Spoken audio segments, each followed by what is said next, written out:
Babbar magana, shahararren ɗan jaridar nan wanda aka fi sani da Ɗan Bello, wanda ya kasance yana tona asirin wasu manya daga cikin ƙasar nan domin tona asirinsu akan almundahanar kuɗaɗe da suke inda suke zuwa suke gina wasu kamfanonuwa da kuma wasu hotel-hotel a wasu ƙasashen.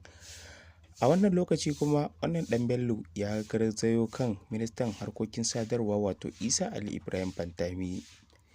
Ku ci gaba da bibiyan mu a wannan tasha domin jin yadda abin ya wakana. Masu sauraro Assalamu alaikum, barkanmu da wannan lokaci, barkanmu da kasancewa da ku a cikin wannan tasha ta mai ɗimbin albarka wato Katabi News TV, tashar da za ta dinga kawo muku zafafan labarai waɗanda ke zagaye da ku birni da ƙauyuka da ma na ƙasashen waje. Kada ku manta ku danna mana subscribe, kana ku danna mana alamar ƙararrawar sanarwa domin sanar da ku da zarar mun ɗaura sababbin shirye-shiryenmu. Mun gode da ziyartar wannan tasha ta mai ɗimbin albarka. Ku ci gaba da bibiyan mu domin jin cikakken labarin.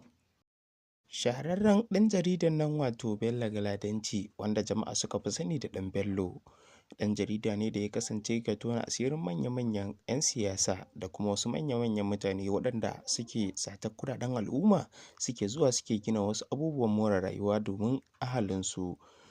A wannan lokaci wannan ɗan jarida ya garzayo kan ministan sadarwa wato Isa Ali Fantami, inda shi ma ya yi binciken ƙwaƙƙwafi a kansa, inda ya gano wasu manya-manyan abubuwa da wannan shugaban harkokin sadarwa wato Isa Ali Fantami ya yi. Babu shakka binciken da wannan bawan Allah ya yi matuƙar ɗaga wa mutane hankali, duba da irin yadda aka zaƙulo wasu abubuwa manya-manya da ministan sadarwar ya aiwatar. Ministan sadarwar Isa Ali Fantami mutum ne wanda mutane suka yi matuƙar yarda da shi, duba da mutum ne wanda yake da ilimin addini, kuma tun kafin ya samu wannan matsayi yake zuwa yake karantarwa tsawon shekaru, domin kuwa ya sami ilimi mai tarin yawa a ilimin addini da ma na zamani. Wannan dalilin ne ya sa mutane suke ta ganin cewar babu dalilin da zai sa wannan babban malami ya yi abin da ragowar 'yan siyasa suke yi. To sai ga shi kuma abin da ba a taɓa tunani ba ya faru, domin kuwa Bello Galadanci shi ma aikinsa ya biyo ta kansa, don kuwa a yanzu haka ya binciko wasu maƙudan kuɗaɗe waɗanda ake zargin cewar wannan ministan harkokin sadarwa ya karɓa a matsayin cin hanci, yayin da kuma yake juyar da wasu kuɗaɗe da ake zarginsa har ta kai ga EFCC ta tura jami'anta zuwa gidansa domin aiwatar da wasu ƙwaƙƙwaran bincike domin gano gaskiyar lamarin. Mutane da dama musamman 'yan ƙasar Najeriya suna ganin cewar Bello Galadanci mutum ne na gari, domin kuwa yana sa suna ƙara fahimtar dukkanin wasu waɗanda suke yi wa kallon da ba haka ba. Domin kuwa a kwanakin baya ya tattaɓo mutane da yawa, inda ya dinga tona asirinsu da kuma wasu manya-manyan kuɗaɗe da suka sata, suka je suke gina wasu manya-manyan hotels da kuma wasu kamfanonuwa domin gina rayuwarsu da ta ahalinsu, inda suka manta da halin da talakawan Najeriya ke ciki.